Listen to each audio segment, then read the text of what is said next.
الحمد للہ رب العالمین والصلاة والسلام علی سید المرسلین اما بعد۔ ایک بھائی سوال کرتے ہیں کہ کبھی کبھار بچے کسی چیز کے لیے ضد کرتے ہیں تو ہم انہیں ٹال دیتے ہیں، اور اس سلسلے میں کبھی کبھار جھوٹ کا سہارا بھی لینا پڑ جاتا ہے، تو کیا یہ جھوٹ ہمارے لیے گناہ کے طور پہ لکھا جائے گا یا اس میں کوئی حرج نہیں ہے؟ تو گزارش یہ ہے کہ بچے اللہ رب العزت کی طرف سے بہت بڑی نعمت ہیں، اور اس نعمت کو منعم کی تعلیمات کے مطابق استعمال کرنا چاہیے۔ اللہ تعالیٰ جو یہ نعمت دینے والے ہیں، ان بچوں کو اس نعمت دینے والے کی تعلیمات، ہدایات اور شریعت کے مطابق بچوں کی تربیت کرنی چاہیے، اور شریعت نے جھوٹ بولنے سے سختی کے ساتھ روکا ہے۔ نبی علیہ الصلوۃ والسلام ایک حدیث میں ارشاد فرماتے ہیں کہ جھوٹ بولنے سے بچو، کیونکہ جھوٹ گناہ کی طرف لے جاتا ہے اور گناہ جہنم میں پہنچانے والا ہے۔ نیز آپ فرماتے ہیں کہ سچ بولو، کیونکہ سچ انسان کو نیکی کی طرف لے کر جاتا ہے اور نیکی انسان کو جنت میں پہنچا دیتی ہے۔ اس حدیث کو امام ابو داؤد، مسلم وغیرہ نے روایت کیا ہے۔ تو اس سے پتہ چلا کہ اولاد کی تربیت سچ بولنے پہ کرنی چاہیے، اور جھوٹ ان کے سامنے کہنا، جھوٹ بولنا، اس کا مطلب یہ ہے کہ آپ اپنے نامہ اعمال میں گناہ بھی لکھوا رہے ہیں اور بچوں کی تربیت بھی آپ گناہ کے اوپر کر رہے ہیں، جھوٹ کہنے پہ کر رہے ہیں،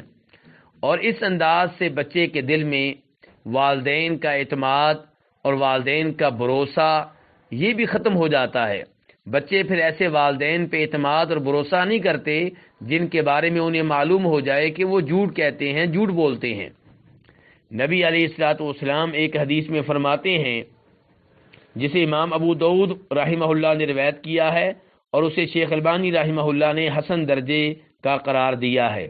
اس میں عبداللہ بن عامر رضی اللہ عنہ کہتے ہیں کہ ایک دن میری والدہ نے مجھے بلایا اور کہا کہ ادھر آؤ، میں تمہیں چیز دوں گی، اور نبی علیہ الصلوۃ والسلام ہمارے گھر میں موجود تھے۔ آپ نے میری والدہ سے سوال کیا، کیا تم اسے واقعی کوئی چیز دینا چاہتی ہو؟ میں نے کہا جی اللہ کے رسول، میں اسے کھجور دینا چاہتی ہوں۔ تو نبی علیہ الصلوۃ والسلام نے خبردار کیا کہ اگر تم اسے کچھ نہ دیتی تو تمہارے نام اعمال میں ایک جھوٹ لکھ دیا جاتا۔ ایسے ہی نبی علیہ الصلوۃ والسلام ایک اور حدیث میں ارشاد فرماتے ہیں، جسے بہت بن حکیم رحمہ اللہ روایت کرتے ہیں، اور وہ کہتے ہیں کہ میرے والد حکیم نے اپنے والد جناب معاویہ سے روایت کیا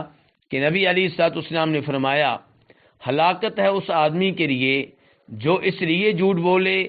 کہ لوگ ہنسیں، لوگ مسکرائیں، لوگ خوش ہوں۔ آپ نے پھر فرمایا، ایسے آدمی کے لیے ہلاکت ہے، ایسے آدمی کے لیے ہلاکت ہے۔ اس حدیث کو امام ابو داؤد رحمہ اللہ نے روایت کیا ہے، اور شیخ البانی رحمہ اللہ نے اسے حسن درجے کی قرار دیا ہے۔ یہاں پہ ایک اور حدیث بھی بیان کرنا مناسب ہوگا، جسے ابو امامہ رضی اللہ تعالیٰ عنہ روایت کرتے ہیں کہ نبی علیہ الصلوۃ والسلام نے ارشاد فرمایا کہ میں اس آدمی کو جنت میں ایک محل کی گارنٹی دیتا ہوں جو جھوٹ بولنا ترک کر دے، چاہے یہ جھوٹ مزاح کے انداز میں ہو، ہنسی مزاح کے انداز میں بھی جھوٹ بولنے سے گریز کرے، میں ایسے آدمی کو گارنٹی دیتا ہوں کہ اللہ تعالیٰ اسے جنت کے وسط میں، جنت کے درمیان میں ایک محل عنایت فرمائیں گے۔ تو خلاصہ کلام یہ ہے کہ بچوں کے سامنے جھوٹ کہنے سے، جھوٹ بولنے سے گریز کرنا چاہیے، اور بچوں کی تربیت کی جائے کہ وہ ہمیشہ سچ بولیں، سچ کہیں۔ اللہ رب العزت ہمیں قرآن و حدیث کے مطابق بچوں کی تربیت کرنے کی توفیق عنایت فرمائے۔